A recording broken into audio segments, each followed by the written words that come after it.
The David Pakman Show at davidpakman.com. Welcome back to The David Pakman Show. The number one way to support The David Pakman Show is get a David Pakman Show membership. We're talking about pennies a day, and if you do it before tomorrow night, before the end of the DNC, we'll send you a free t-shirt, like the one Lewis is wearing. But you don't have to have that color.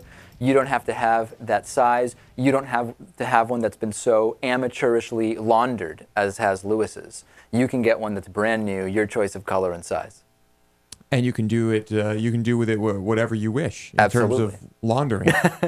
davidpakman.com/DNC before tomorrow night at midnight. Congratulations, Lewis. Thank you.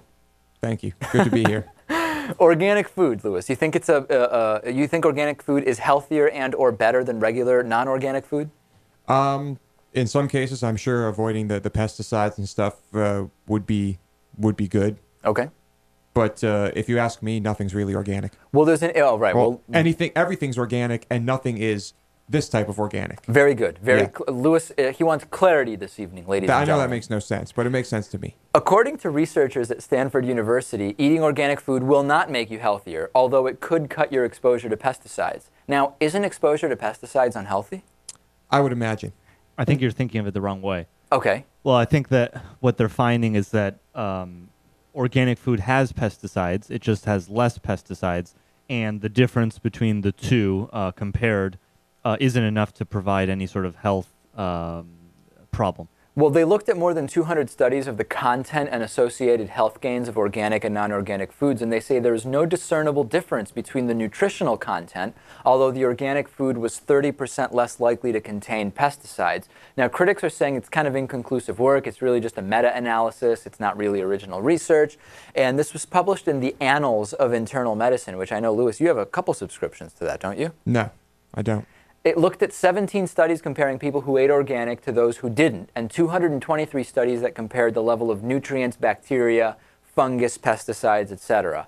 And it says that there really is no significant difference in the health effects. Now, the problem there is none of the human studies ran longer than 2 years, which means there's really no conclusions about long-term outcomes if someone eats all organic food over their entire life versus non-organic food. I think that's really the interesting thing I would want to know about. Yeah, I think it would need to be a bit lengthier. Now, there are conflicting opinions about this. The Soil Association says the study is flawed, that it used and that a separate UK review paper using correct statistical analysis found that most of the differences in nutrient levels are actually highly significant when you look at organic and non-organic fruit and vegetables. So some conflicting evidence on this.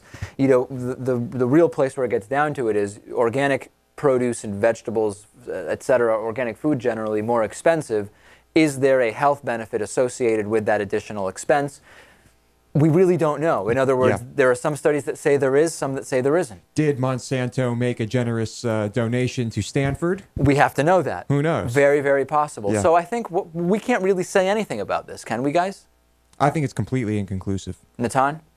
I think it's inconclusive in both directions. I don't think that it's just obvious that organic food is going to be healthier than it's. I mean, sure, it has less pesticides or a smaller chance of having pesticides, but there's no reason to think that it'll have more vitamins. Certainly. I completely agree with that.